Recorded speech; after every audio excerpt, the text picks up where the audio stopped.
Hey, before we get into this episode of Sweat Equity, we're going to do the promo first. This is where our sponsors lay their eggs, and we're going to put it in the basket of Fuck Up Nights, April 21st in Tampa at the Rialto Theater. It's an old school theater. Basically what Fuck Up Nights is, it's like a TEDx talk, but not as douchey. It's one of those things where entrepreneurs, small business owners, big wigs in your city, they get up and they talk about how they fucked up.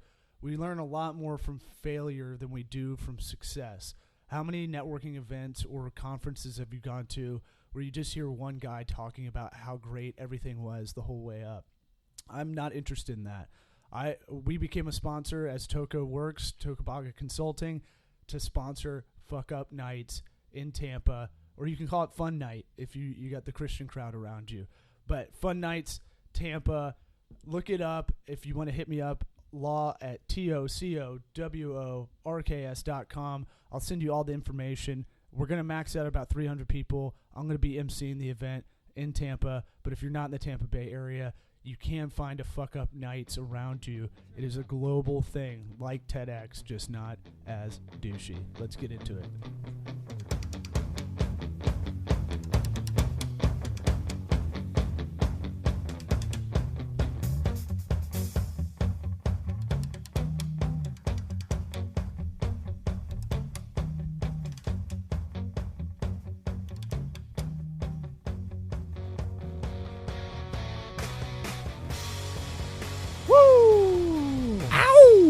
Howdy, toddy, God almighty, it's a Sweat Equity podcast. Yeah, I'm bringing the hottie toddy as my line in, man. He is. I'm your host, Law Smith. Sitting here with me is the Lion's Purr, that is Caleb Fuddy. Woo! What's happening? Getting his Ric Flair on. That's and right. Our guest today, Ray Roa. Let him hear you. Shaba. So, little kind of admin in the beginning. Sweat Equity Podcast. Make sure you go online, subscribe, rate, review. That's the cheat code to get us up the rankings. We're gunning for Tim Ferriss. I know we can't. We won't get there, but let's at least get him intrigued. Let's say, hey, we're number 5 when he's number 1 in the business section. Yeah, he's got a little different niche than we do. Yeah. He's more Silicon Valley, capital investors, looking for kind of things like that. We're realistic. We're on a little bit more of a local level. You're trying to start your business. What do you need to do? So, Ray, or you're trying to grow and scale. The idea of this podcast was kind of in the face of Tim Ferriss's, which is what's some realistic, pragmatic advice to help people out. Usually we find out people's stories, and there's always kind of through lines of I had to find a new discipline. I had to teach myself. I was there later than everybody. Mm-hmm.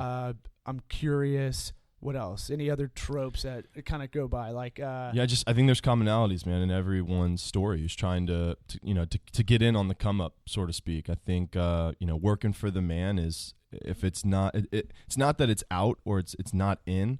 It's just that I think people have kind of developed over the past 2 decades or decade into understanding I can really start my own business, and I've acquired enough skills, kind of working for the man that I can go out on my own now and do this. But we plug how to go from that, the want, to actually doing it.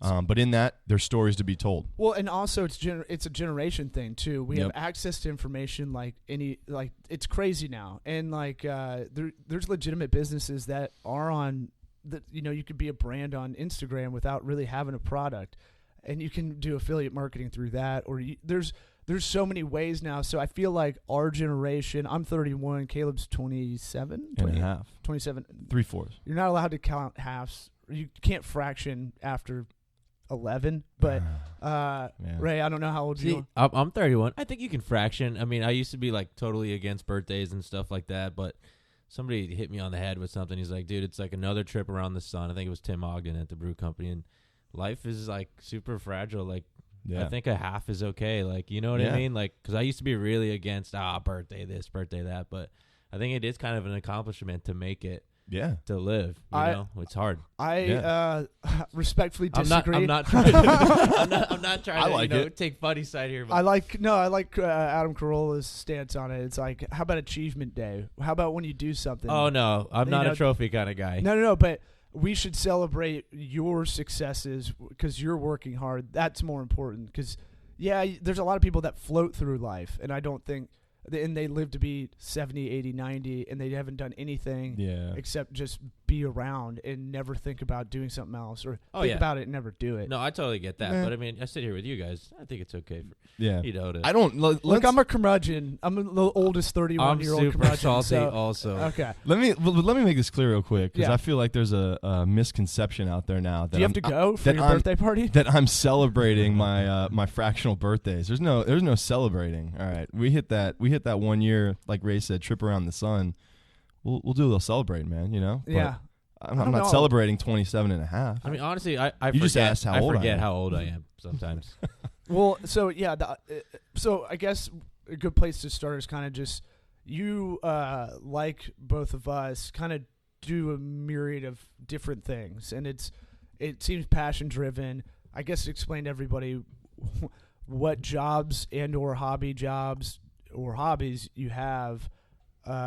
So because I think you're doing about 5 things at once, if I'm guessing. Yeah, it was like I kind of hit a thing this year where I was like, it was a point of pride, but now that the tax man has come, I used to be like, I'm filing 5 1099s this year. Yeah. And I'd be like, that's awesome. And then like you get the bill and you're like, ooh. Yeah. So yeah, I'm like doing a lot of different things.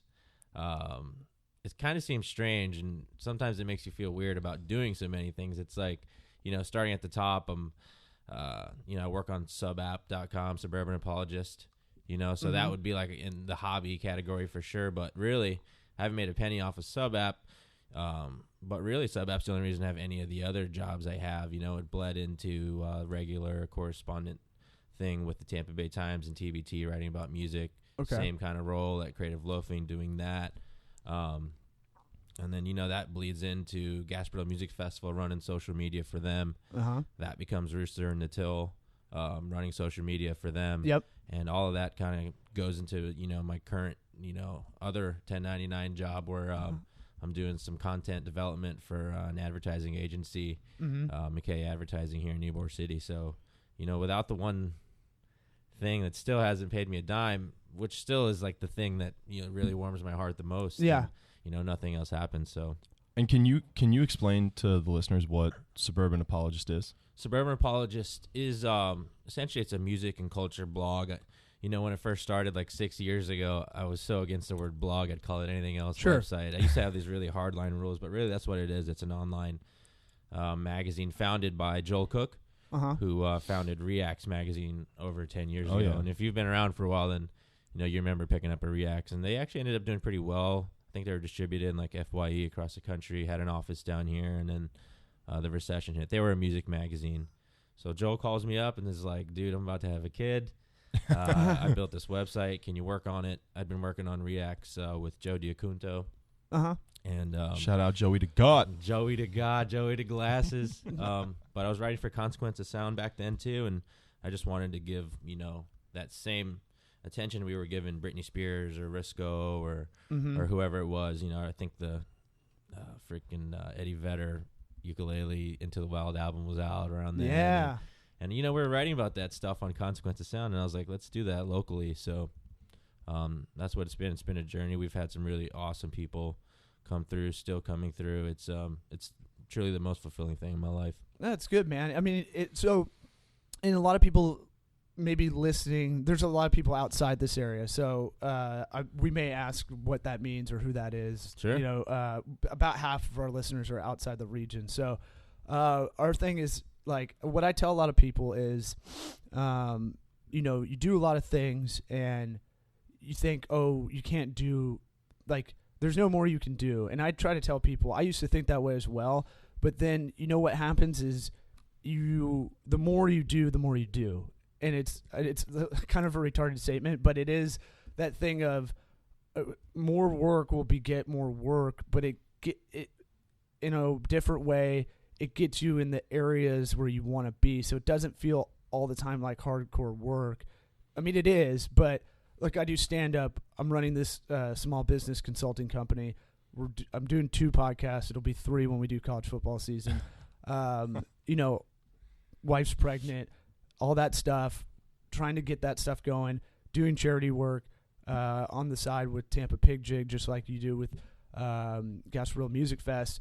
And it's like, how shouldn't you take some of this stuff off? And it's like, no, you just figure out how to time manage more, because I don't have any hobbies really other than if you consider stand-up a hobby or writing sketches or whatever. Yeah. But, you know, it sucks coming in the office Saturday, Sunday sometimes. It's Sunday morning right now, everybody, by the way. Right. But what else? I'm not going to go build a car. I'm not going to go. That's what I say. You know, like, I'm not going to go do, like, I don't play I'm in not an gonna ultimate edge frisbee my lawn. league. Yeah. So I like doing this stuff anyway. No offense to all Sometimes those lawn warriors. I felt really good yesterday. I declined to edge. I just mowed. My buddy's like, "Do you want to borrow the edger?" I was like, "Dude, no one has time to edge your lawn, bro. No. Just mow it. You get in, you get out, you get on with it." Yeah, So, that's it. I don't even do that. I'm with you, man. We have some the more crazy shit you do, the better. So we have some crazy Czechoslovakian people that come in and just get it done every other Wednesday. So I'm good with that because it affords me the time to go do the other stuff. I don't have to Exactly. double back and go do it. I don't mind doing it. It's like, what's the cost benefit? These guys are $60 every couple of weeks. Okay, fine. And it kind of puts the onus on you to work a lot harder because you're spending that money and you're saying, okay, I've bought myself this time. If I just sit there and, you know, jerk off on the computer or something, then I'm a loser. Yeah. It's really, I mean, I think that's kind of what it comes down to. And it kind of goes nicely into, you know, one of the main questions I wanted to ask you, because you are so not, I wouldn't call it scattered, but you are so spread out and your time is spread so thin. You know, how do you manage all that? Do you have a time management process? Is it just something where you say, man, I just know the tasks I have at hand here and how I need to delegate that up, or kind of how do you go about that? It's kind of funny right now because, you know, you say scattered and spread so thin, and it, you know, lately in the beginning of this year kind of hit me a few times. I've made some mistakes in copy, and it's been really embarrassing.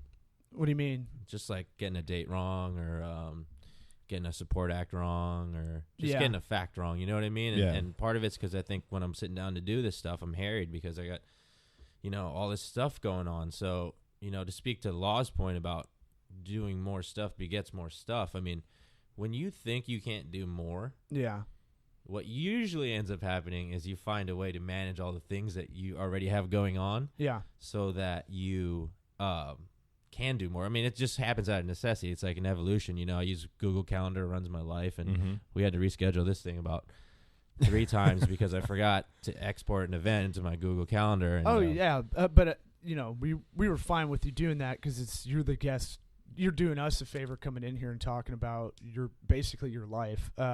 And if it runs your life, it's still tough. Even though you have this system, it's still tough to manage a little bit. It is, but you know what? It's like, you know, back to your point. Like, you have, like you said, it's a challenging time to be alive. You know, our generation has a certain type of skill set. We also have a certain type of aversion towards the man, and we want to do our own thing. We're super idealistic, and you know, you can complain about not having any time, or that, you know, you're stressed out and you're yelling at people you love and stuff like that. But it's like, really, like, why are you doing it? Because you know deep down inside you have this thing inside you that you need to fulfill. It's a little bit selfish in a way. Sure. And you know, I don't have any kids. You're about to have a kid, and you know that could really stabilize your life and put it in focus. But for me right now, I'm so scared to have a kid because, I mean, fact of the matter is, dude, I get stressed out taking care of my dog sometimes. Sure. I love, you know what I mean? You just think, where does it fit in? You know, and it's kind of one of those things where,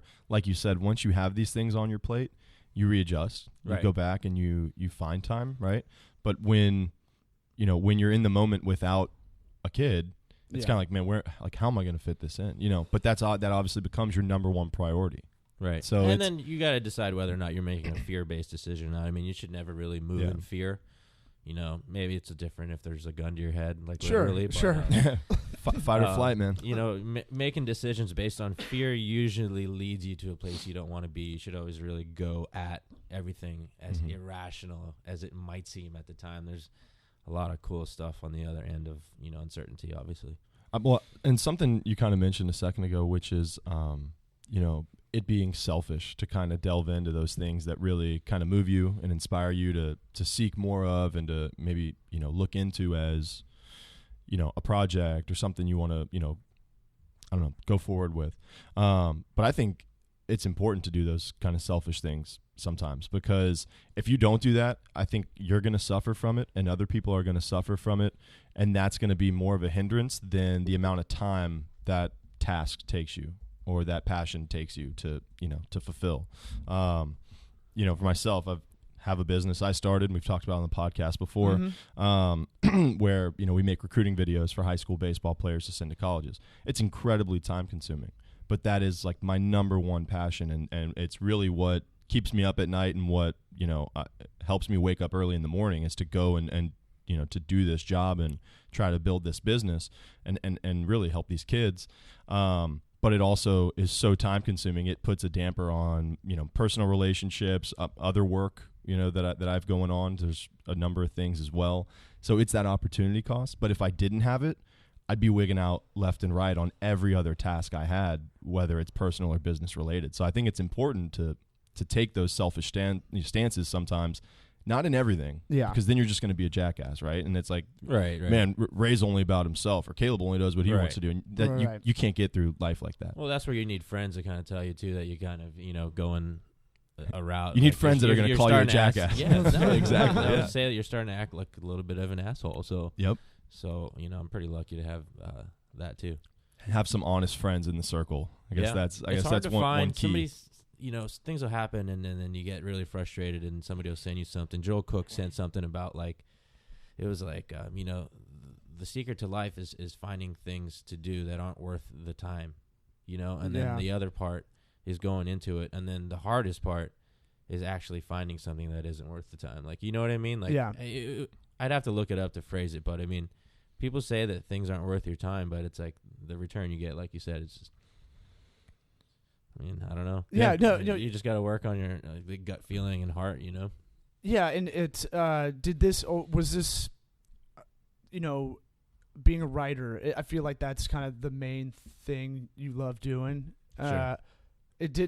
Were you always writing growing up? Was that something you wanted to do? I knew I wanted to do stand-up when I was 11. So, and I knew I was a funnier kid in the classroom, and got the balls to do it when I was 19.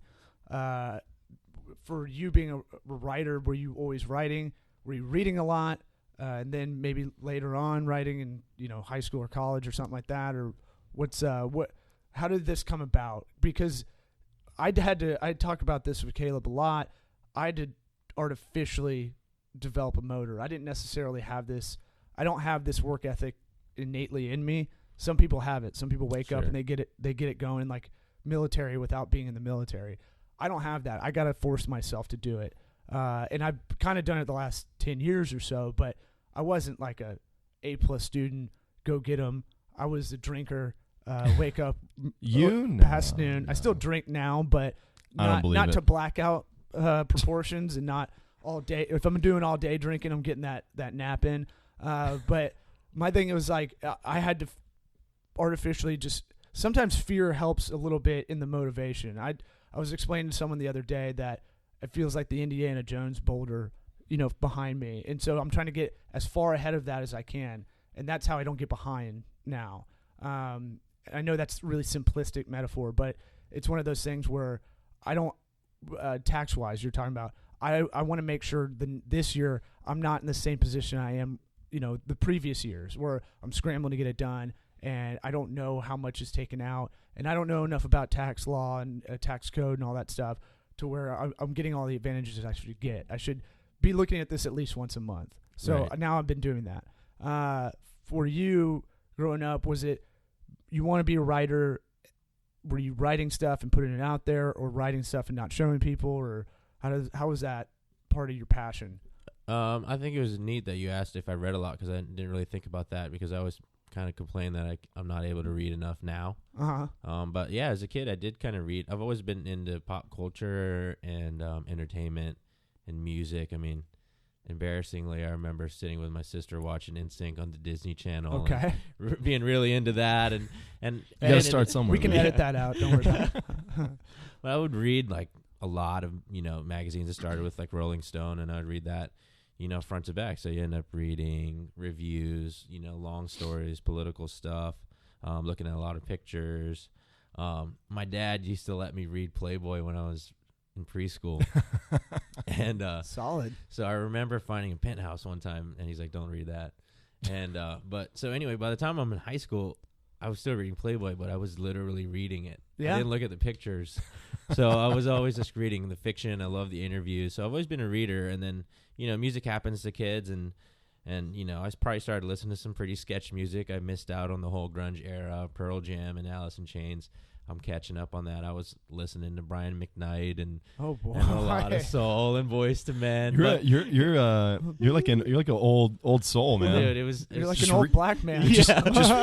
You're like Rube Baker reading the Playboy articles, not looking at the pictures. It's like that Keith Sweat song that was awesome. You guys didn't listen to Keith Sweat in middle school. Keith Sweat was we lived by. Me and my friends and I, we used to listen to the radio and call in and request these songs. Blackstreet, 112, and yeah, man, all this crazy Peaches stuff. and Cream, So Peaches and Cream, yeah. Even before that, I've always been into music, and then I just started writing at home and writing in journals, and I definitely keep that to myself. I have a box of journals underneath my bed that goes with me if the house catches on fire. Yeah. But then, I think what it was, I always wrote. I always wrote about music, how music made me feel, this and that, and then I actually failed out of school. You talk about, not being a great student or whatever. Mm-hmm. I failed out of USF in 3 semesters. Nice. It was pretty awesome. Made a lot of good friends. What do you think the I don't want to call it lack of motivation. What do you think? I guess the reasoning for it was, because I'm sure your head was just another. I was way too close to home. Yeah. It's USF. I was, my parents were living in Carewood at the time, and I was squatting at my friend's apartment, Jefferson Commons. Just busted that extra. It's those quad rooms where there's 4 subleases or whatever. And was squatting in there, and I wasn't going to class. I was still doing stuff on campus. I worked for their murals, and but I was doing other stuff. I worked down at Masquerade. I worked at Adventure Island, and drinking a lot. But yeah, I failed. You were out. active, but you weren't active in the yeah, definitely, dude. part I wasn't really. I maybe went to. I don't even want to talk about how many times I went to class, but it was bad. So I failed out. Ended up going to HEC and getting an AA. Worked at the newspaper there. And that was awesome. That's the community college here. Yeah, HCC. yeah. HCC is Hillsborough Community College, right down the street from where we are here in Ybor. And yeah, dude, I got into the journalism that way. I never went to journalism school, which is kind of a point of shame. And I don't know why. Why? I mean, I hold the idea of journalism to like this super high thing. I mean, like you live it. Like my editor at the Times. He wouldn't take a Suburban Apologist shirt from me. You know what I mean? Mm-hmm.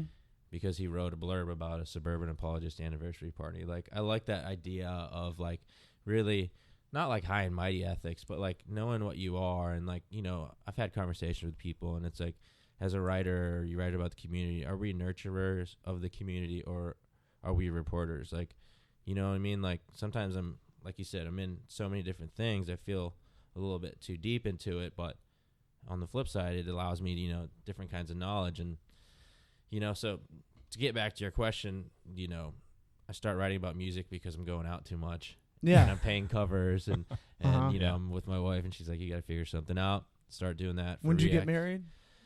Because that's kind of important 09. as well. I was 24 when I got married. Okay. I met my wife when I was 19. She was dating somebody. We met at USF. But I just kind of stuck around. We've known each other for about 10 years. You're like, I was a barnacle. Yeah, basically. I was just always there. She played soccer at USF, actually. I remember when we started dating, I was like, better get fit. I could do like 130 push-ups in a row. And that's pretty good. Yeah, it's impressive. It was awesome. And I remember seeing her look at me this morning and being like, nah, son. real fat, dude. Like just looking real disappointed because she's super fit. Dad bod. Mm-hmm. Oh, it's beyond there. Like, I got to use 2 Q-tips to clean like my belly button. You know what I mean? It's getting gross in there. Yeah. So yeah, just start writing and email Joe and email this kid Alex Young at Consequences Sound, and they give me a chance, and so I learned a lot. Let's time out right there because that I think is that's the moment a lot of people stop. Yep. They feel too vulnerable to go out of their way. Go, hey, I would like to write for you. How do I get in? I'll do whatever. I'm sure it was something like that, right? That's exactly what it was. Yeah, and it was the same way when I did stand-up or any of that. It was like, how can I get into this club? Or how can I'll do whatever sets, whatever you need me to do. I'll host for years. Just let me get in through the door, and I won't be the best right out of the gate, but I'll work on improving the whole time. I think a lot of people have a problem with that first step of like being vulnerable and going out there and going, hey, I'm a nobody, and I'm going to ask someone if I can be a part of what they're doing, you know? And I feel like so many people just stop right before that point. Yeah, I mean, it's weird, like, and I don't, I know you guys, I don't know you deeply, we haven't sat and talked about a bunch of stuff, but it's like some people do have some mental hurdles, like mental illness or insecurities and things like that, and we all do. But I mean, I think that's too sensitive, man. It's making too many excuses. That's right? a goldfish in whatever bowl you put them in. Right. If you cater to them that they have a disease or they're mentally fucked up, right, then they're gonna that grows. In that bowl.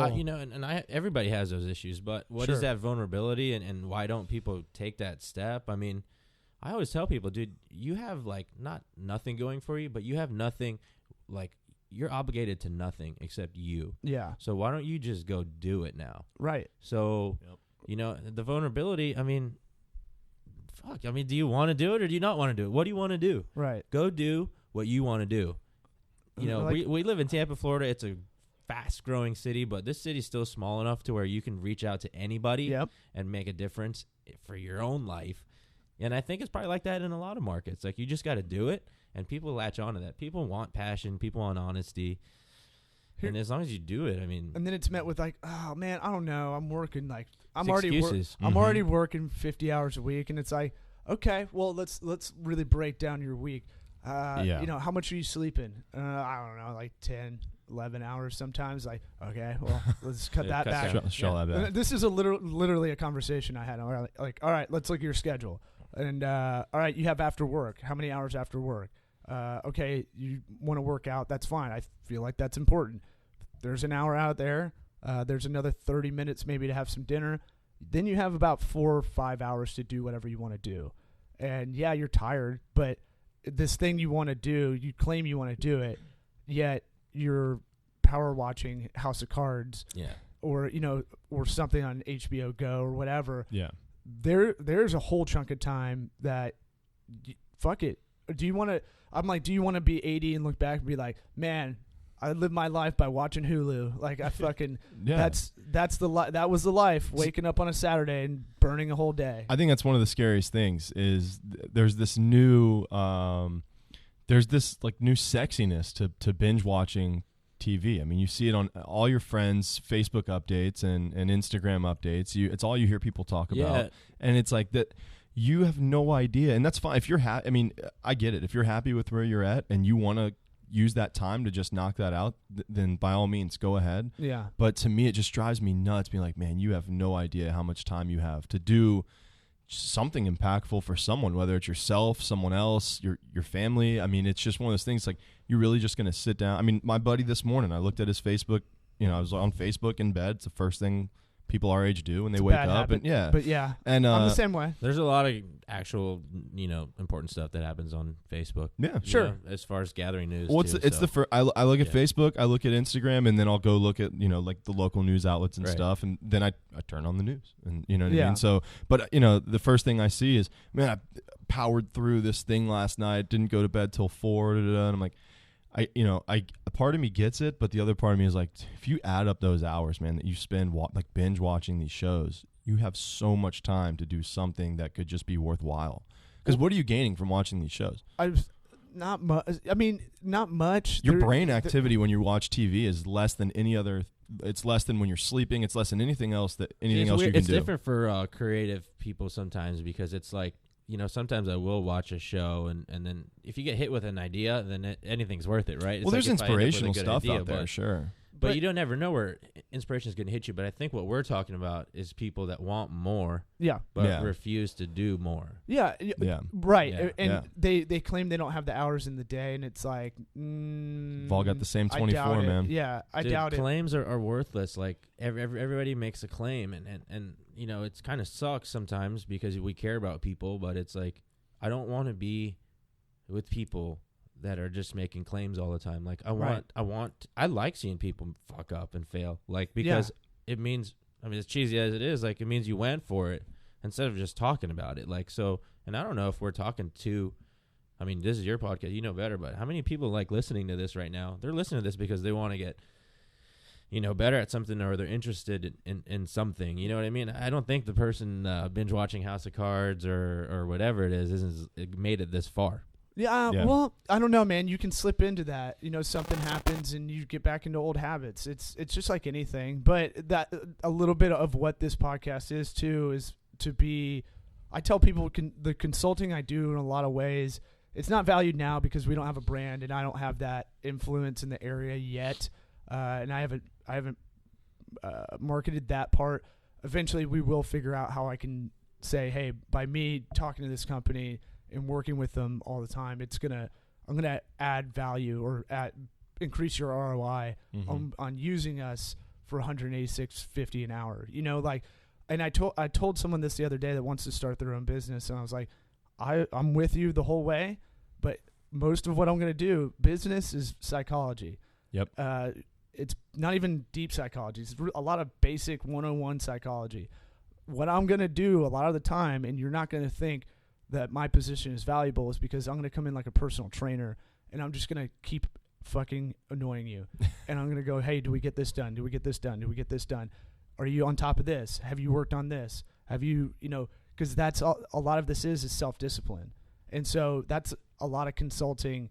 I see it in that way. It's like, all right, I'm just going to come in. Everybody kind of knows what they should be doing, you know? Yeah. And if you're depressed and you're binge watching, which I feel like is a lot more people in our generation than normal. Yeah. Go out and volunteer. Go get your hands. Go do some like actual moving boxes or something. You know, like something very basic, something mind-numbingly just physical, and just go do that. Because go for a fucking walk or a run or whatever, but get outside and go do something. Yeah, I think the psychological aspect comes in too, and like what Ray was saying, where just do it. Go, if you have something you want to do, go out and do it. But why is it that we know? I mean, for the one thing that we say means a lot to us, we know exactly what we need to do, but we won't do it, or people won't do it.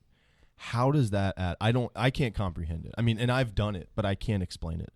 And I think I honestly think it comes down to psychology. I think it comes down to probably a little bit of philosophy mixes in there somehow. I don't know the answer, but it's mind-boggling to me that as humans, we can sit there with almost a guaranteed plan of success in front of us to say, man, I want to be a writer. I want to be a reporter.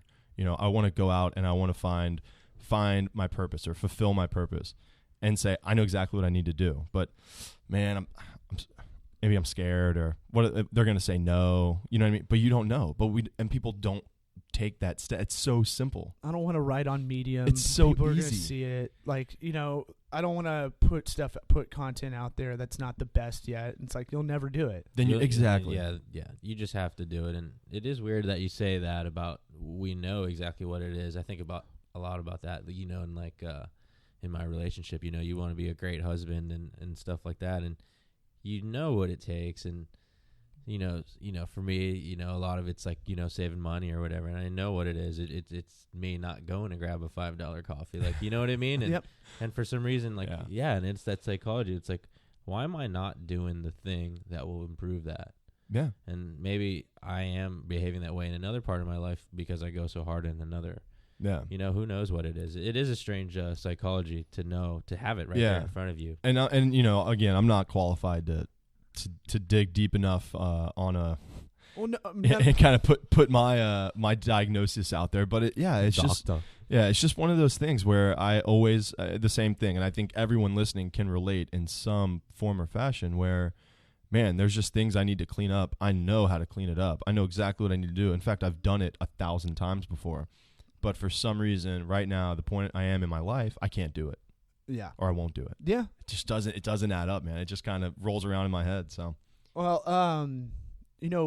so what, I guess you're kind of, what I would say is like, you're kind of in the middle, maybe in that middle area of like what you really want to do. You don't have to put it out there if you don't want to for business purposes, but what is, down the line, what do you want to do? At the end of the day, life, career. At the end of the day, I always Just feel like a little bit of a townie. Oh no, yeah, the Bright House commercial was funny because my buddy's agency won that bid, and it's like really nobody has Bright House anymore. So like, for those that don't know, it's the local cable. Yeah, Bright House, Time company. Warner or something. Subsidiary of Time Warner, but they're doing a lot of local, like, this guy's a cake decorator, and just kind of showing little pieces of people in the community. No, that spot was interesting because they had to pitch like Bright House off of their cheesy commercials and let them like film like actual people and like. The spots were really cool. No, it was really well done. I was like, oh, it's kind of crazy. And they own all the commercial? media, so like they just ran it all the time. Yeah. So that was awesome. And yeah, dude, at the end of the day, like, I want to just write. Like, I want to write about music. I want to write about art that inspires me. And then, underlying all of it, like that base is I want it to be community based. And I want to shine a light on, everything that's awesome in Tampa, as dumb as it sounds. And I love this town. Like, there's so many good people, like, doing really, really awesome things. And there's so many, like, crazy stories, like, that people still haven't written about. Like, so that's what I want. I want all the local artists to do well. I love music. So I want to write about new tracks every day. I want to interview people. That's what I would love to do. But, and that's great. Like, procuring local music. That's something that hasn't really been done well. I feel like, I don't know, like, there's cities that are known for their scenes music wise. I kind of don't know, and maybe I'm not searching it, but I feel like other cities, obviously like Austin, they have live music all the time. In Nashville, it's a lot of Grand Ole Opry into now kind of that Jack White-ish kind of, it's cool to go to Nashville and live there territory. Mm-hmm. Cities have their own certain kind of music scene. I don't know what Tampa's is, but maybe you can help kind of in the future. Maybe you can help kind of articulate that, or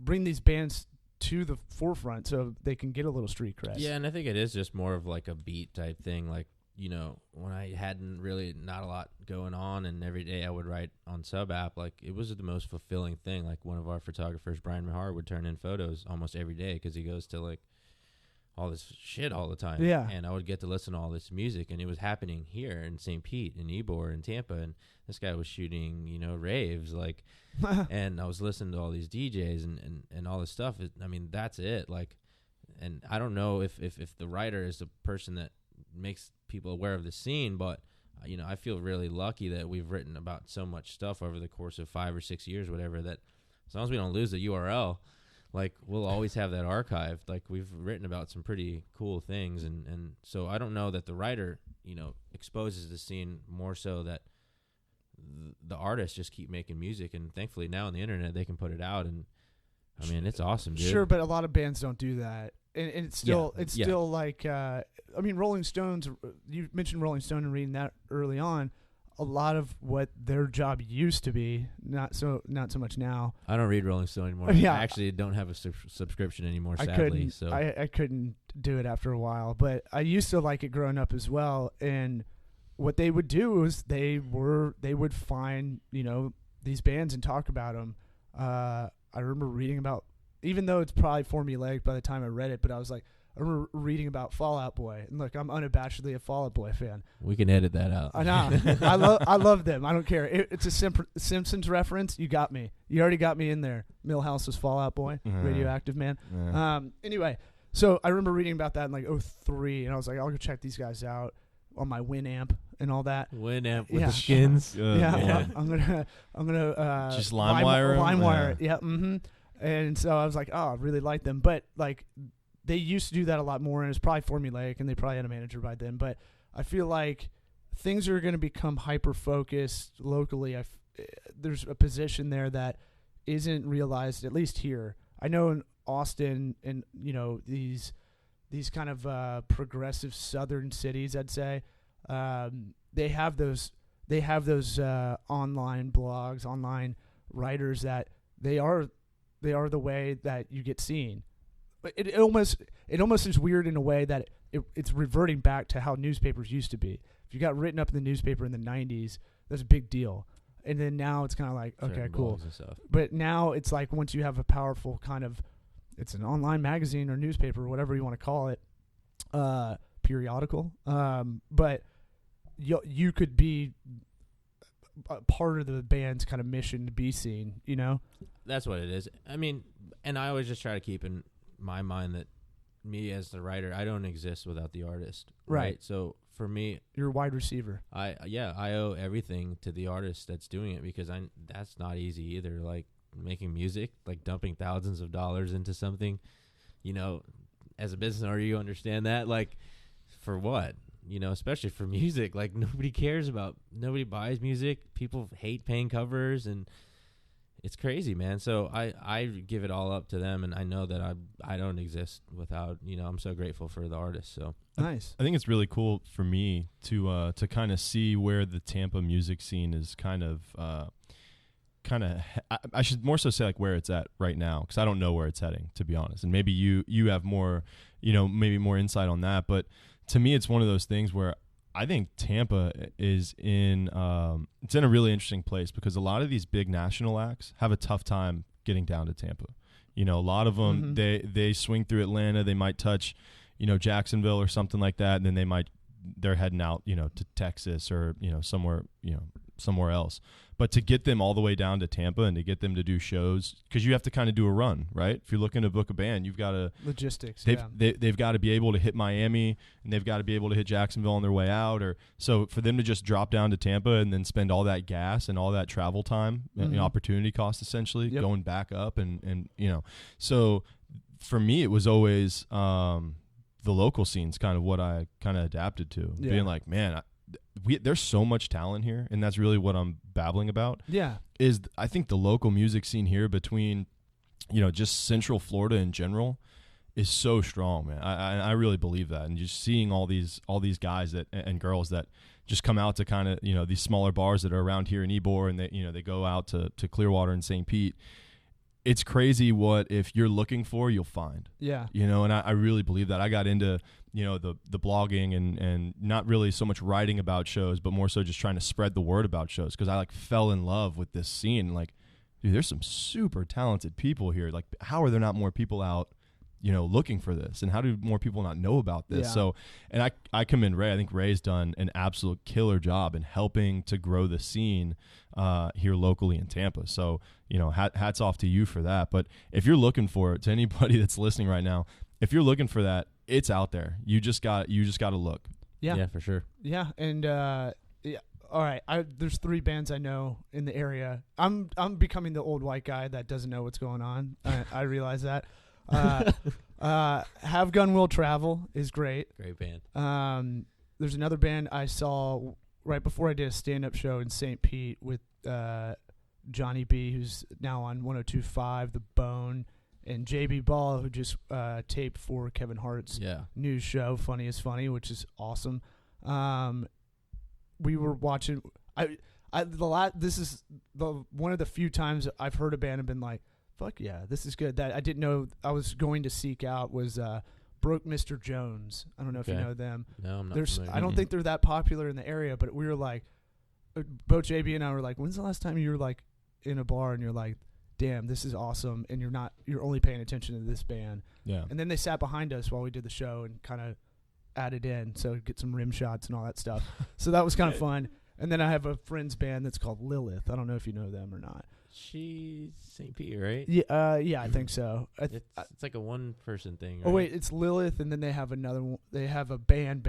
I'm thinking of the band, but yeah, it's her as the lead singer. Lauren? Yeah. Lauren Lance or... Yeah, trained classical singer.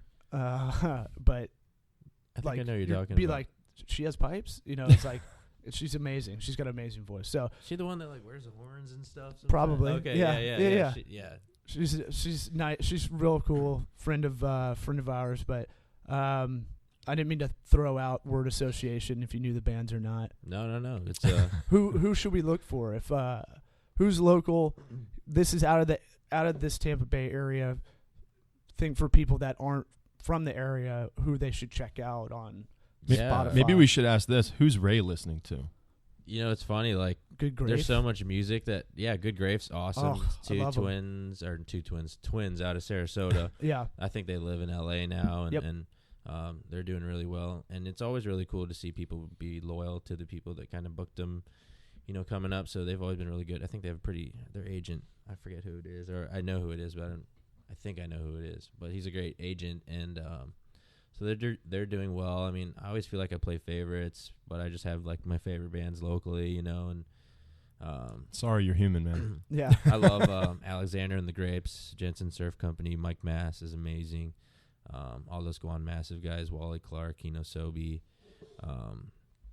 There's just so much great music. I mean, you know, Joel Davis, who does the Commune and Co. Coffee, he's got an amazing set of pipes. Like, that boy can sing. Yeah. Really? He's great. He was in a band, I think, called Ascend the Hill, and they toured the world, and his stories are awesome. And there's just, like you were saying, like, the amount of talent here and the collaboration, you know, between them, like, even in the jazz scene, like La Lucha,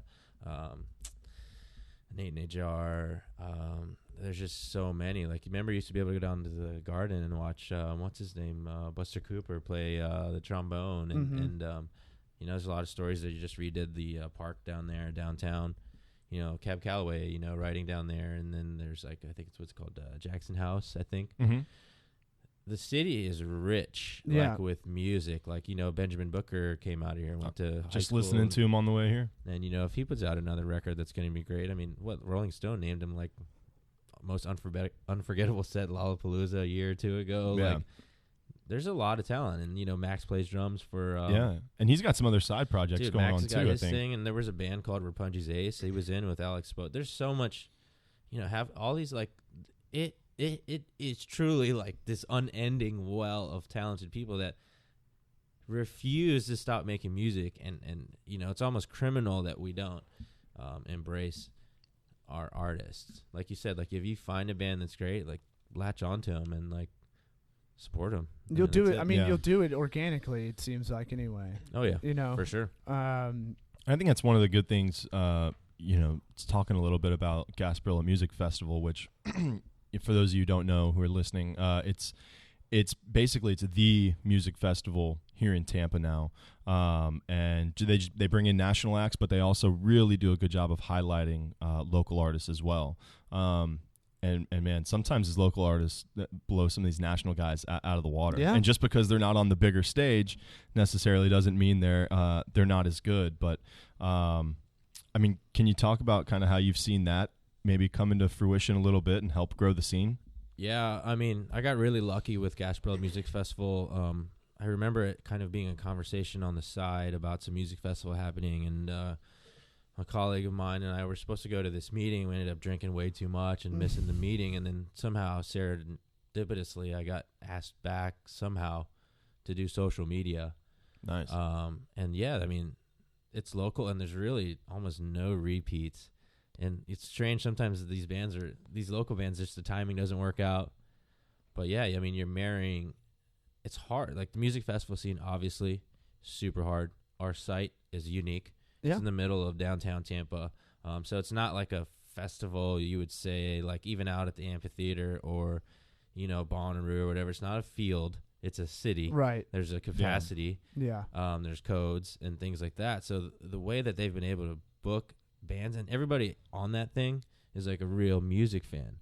Yeah. Like, they actually just love really good music, and that's all they want to see. And they're so unbiased. Like, for the most part, just they love everything. We just love great music. Right. And it's challenging to book. I mean, you guys need to get, like, Phil in here with, like, some of the other, you know, concert promoters at different levels, like the AEG partners and things like that, if you want to talk about We're working routing and things like that. But I mean, Yeah. GMF is And to me, I'm biased. It's a gift, dude. Like it's amazing. In a similar way to you writing and showing people about bands that they or artists they don't know about, GMF does a good way of it. They don't have a budget of a Lollapalooza or Bonnaroo or Coachella or whatever it is, but they do a great job being very, very cost effective in the way that they'll get a good mix. And I'm like, I don't know a lot of these bands, but I'd never seen Go Bordello. There it is. I need more coffee. Never said it either. Yeah, I can't say it either, but it's a tough one. They're amazing. And I'd never heard of them. I didn't know who they were. They played on a Sunday at like 3. Yeah. And I was like, these guys are fucking awesome. And I've said that with like, I saw Good Grave 2 or 3 years ago, and I was like, these girls are amazing. Yeah. So y'all do a very good job of picking a lineup for the 4 or 5 stages you have.